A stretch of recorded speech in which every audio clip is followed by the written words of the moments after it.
Welcome back, everybody, to Pro League here. The Bronze Challenger match, day number 1 of KT versus the Jin Air Green Wings. Jin Air Green Wings came in very prepared tonight.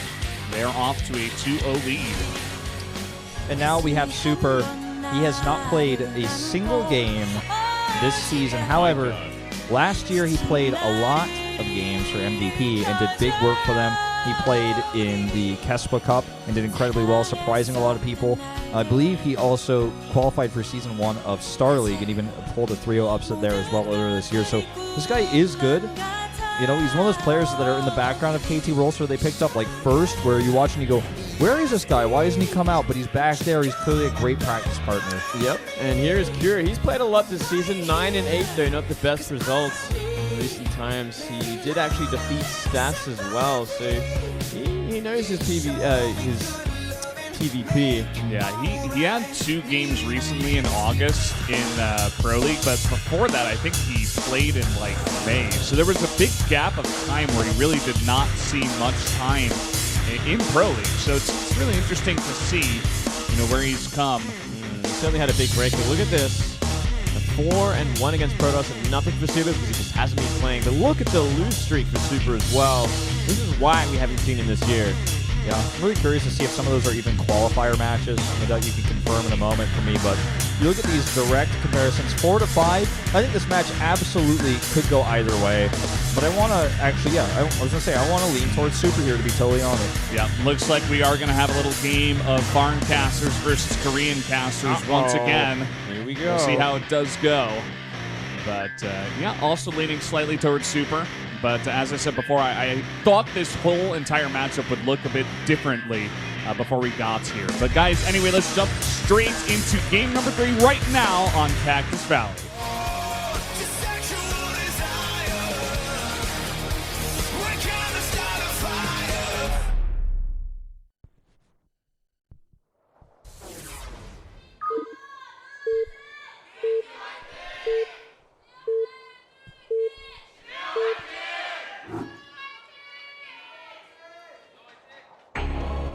Down here in the bottom right, in the red from KT Rolster, a Protoss player, it is Super. To the top right in green for Jin Air Green Wings, it is Cure, in fact. And for those who don't remember who Super was. Vampire. Exactly. Gotcha. See, you know. Yeah, that's true. That was the Wolf StarCraft Historian Pop Quiz. Congratulations. I paused. You've won the daily double. Yeah. Who was he playing against when he scouted it was a Baneling all-in against him, then pulled his sentries into the main and Banelings killed him? Time's up. It was Zenix Line. Thank you for playing. I knew it was a Zenix player somehow. Oh my god. Ended up playing it under the name Suho Shin for a bit. Actually, might have even been using that name at that time. But I want to just talk about how back in the day he was known for his timing attacks. He was known for mid-game play, similar to some of the other players of his era, like Tassadar on Ennis Hosa. These Protoss players all about the mid-game, all about timing attacks, making a lot of Zerg players upset, but was never really famous for this matchup. And I think his best matchup is definitely his PvP, so I'm surprised that we see him come out on Cactus Valley. Yeah. Bit of a shot here in the dark. I guess he just didn't get the matchup he wanted. Certainly would be expecting a Zerg on this map. We've seen Cactus Valley very popular for it. And I kind of missed the name Vampire, to be honest. I didn't like Super one bit. Super's not as good as Vampire, I think. But I don't know. Maybe he wasn't happy with all those, you know, teeny vampire movies Twilight that came out. jokes that they were made at him. Something like that. And he was just like, no, I can't have this. I am a professional. Vampires have been ruined forever. Listen, I'm usually pretty open to not I'm pretty open to being, like, looking at a movie that's designed for a different demographic. But in this case, like, I look at the Twilight movies and I'm like, I just can't. Vampires should not be allowed in daylight. It's simply the lore there is they should die if they're in daylight, not sparkle. Yeah. Well, guys, we are going to have a proxy here. It looks like it's going to be a Stargate. Going for the build where he puts it in the middle of the 2 bases and hopes that he gets the 67% chance to win. I like those odds. It sounds like you've been playing poker, Valdez. No. Well, there we go. Stargate on the way. Will he have an answer? This is actually going to be a really strange. This sort of encounter of builders is what we remember of like Gas First Banshee versus Gas First Banshee in TVT, where it's all about can you figure out what's going on, and then when you're under attack, can you micro while also microing your attack? This is going to be a fast drop, or at least a Hellion run by attempt where there's no setup of a wall. He's going to see this. Oh, wow. Look at that bunker on the top of the ramp as well. Extreme paranoia. Warranted, no doubt, versus a player like Super who hasn't shown many games. Yeah, it's most likely going to be a cheesy sort of Protoss with a sniper build. I do like this, though. Wouldn't mind on the way. If he puts it in a sort of an anti-Oracle position, it should be good to defend this. I think he's going to be 100% ready. Just seeing with the SCV, double gas, 3 probes on each, he should know pretty clearly that some kind of hidden tech is coming out on the map. This is a very big map. Oh, the jukes. Not going to matter one bit, but the Stalker might have his revenge. Yeah. This is why that bunker is very important. He's going to kill the Marine and get that revenge, as you mentioned. The Stalker could actually run by. Not quick on his feet there for that one, but it's going to be the satellite disc position. This has killed many an Oracle before. Let's see what happens. He should not make this mistake considering this is his entire build, and he's going to do a Void Ray all in to follow this up. Wow, okay. But we're bringing it back. Why not? I love it. These, it's cool to see these players we just don't normally see, and this is why we don't normally see them, because they're cheesy. So damn cheesy. They come in with, very interesting different builds. That's right. Completely. I love it, actually. This brings me right back to Wings of Liberty in the early days. Let's see if we can get anything done there. This is still a very strong pull-up push. The biggest problem, of course, is going to be detection. He needs to keep his Oracle alive. SCV does not see a nice block there by the probe. But more importantly, he saw in the Nexus. If I were him, I'd definitely be expecting a follow-up all-in. 100%. If he doesn't have the Nexus yet, what does he have? He didn't have anything in the main. He's got either a ton of Stalkers outside my base with Blink, or he's doing a Void Ray all-in, or maybe he's got like extra Oracles, but he's definitely not playing macro. Certainly not. Well, let's see what Cure's going to do from here. Going to set up shop. Nice Widowmine position. If he just keeps making Widowmines while he slowly techs up, he should be pretty ready for anything. Yeah, detection is the biggest problem. Like I said, if he loses this Oracle, he loses the game, and it's already at half health. How many Void Rays do we already have out here? Is it about 2? Okay.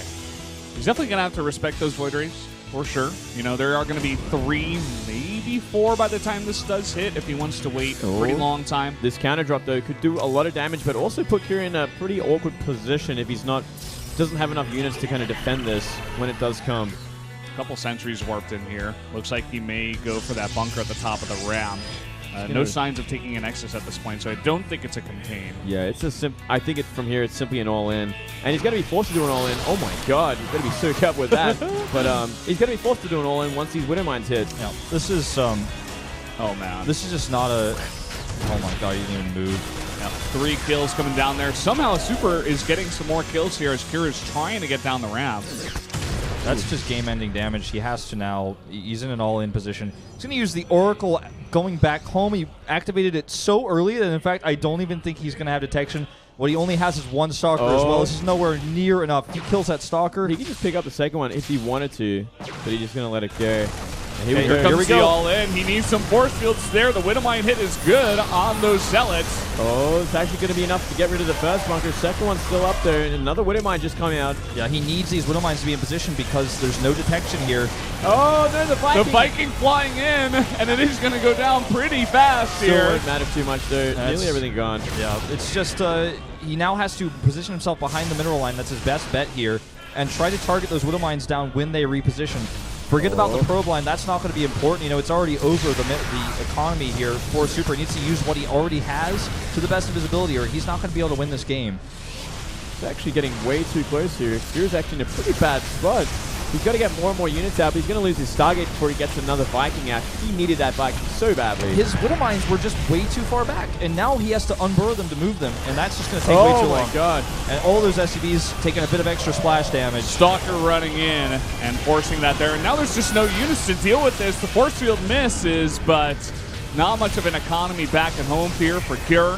And still some probes at least are mining back to the base of Super. Oracle went down, by the way. No more detection on the map, so these Widowmines will survive. Can he hold on until he gets enough units out to deal with the remaining Protoss units there? I'm not sure, though. With good micro, there should be no way that Cure wins this game because there are flying units on the map. There's actually just enough money to make another Oracle as well. And unless he like really screws up his border micro and does things like this repeatedly, I think that this game is essentially over. Cure is going to hope for the best here. Oh, loses that Widow Mine as well. Heartbreaking there. That could have been a big sprint. What's still happening though? You know, a lot of mining damage is happening. SCV is going to get to work here. He's just going to lose this Nexus essentially. This game is not over yet. Yeah, it's not over. I mean, another orbital has landed as well. Emil is getting mining there, so he's going to slowly build back his economy if Super doesn't at least leave one unit over there. There are, look at the units tab here at the top left. There are never ever going to be enough units for Super to, or rather for Cure to kill Super's army, but if he messes up his micro, that could be another story. There are 2 Widow Mines here, and if he messes this up, this could be Cure's way back into this game. Oh my god. Here he comes. Is this real life? Well, at least he can deal with the Widow Mines now, and that should be checkmate. Yeah. Well, there's still 5 Widow Mines out on the map, so yeah, that's true. There are 3 going to be left over. This is an ugly game, guys. He's going to leave that one there as well. Oh my god. Oh no. What this in is the happening world is happening? in the postseason playoffs, guys. Yep, this is Nerves actually are happening. high I'm today. losing my mind right now. Oh my god, let's see how good this hit is. Oh, he knows it too, and it's he's going gonna to try be to save it. Christmas. Here comes the SCVs. Oh, no target. Getting hit man. onto the probes. But More guess Widow what? Mines More are Widow coming Mines. down. More Widow Mines. Will he target this time? Looks like he will. Void Ray does go down. The Oracle is coming back.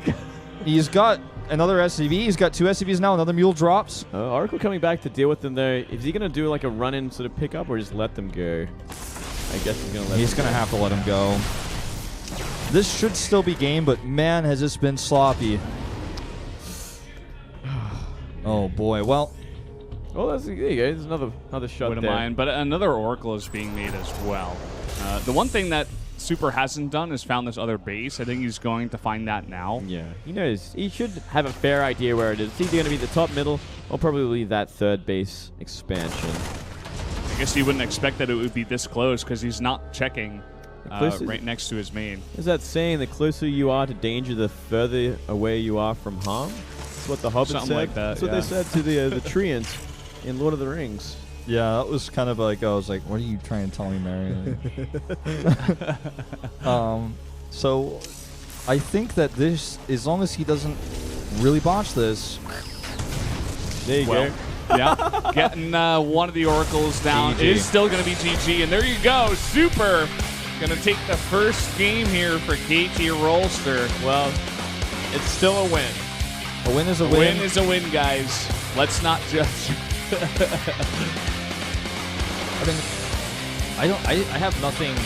I have nothing to say about that game other than just simply bad positioning from the Widow Mines on the defense. Cure has scouted what's happening. He knows 100% what he's up against. He knows it's Void Rays without even seeing them. Based on the build, he's checked the base multiple times.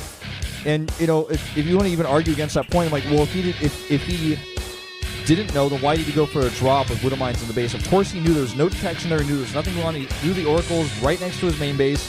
He kills the majority of the probe line. All he has to do is make sure his Widow Mines are in range of the Stalkers and they can't run by. He fails to do the one thing that he needed to do, then almost comes back because Super gets too excited. I feel like these two teams are really, really nervous going this match. I said this before, and I have to echo this point. Well, it was just really bad decision-making, running down the ramp with Marines and then losing the multiple force fields.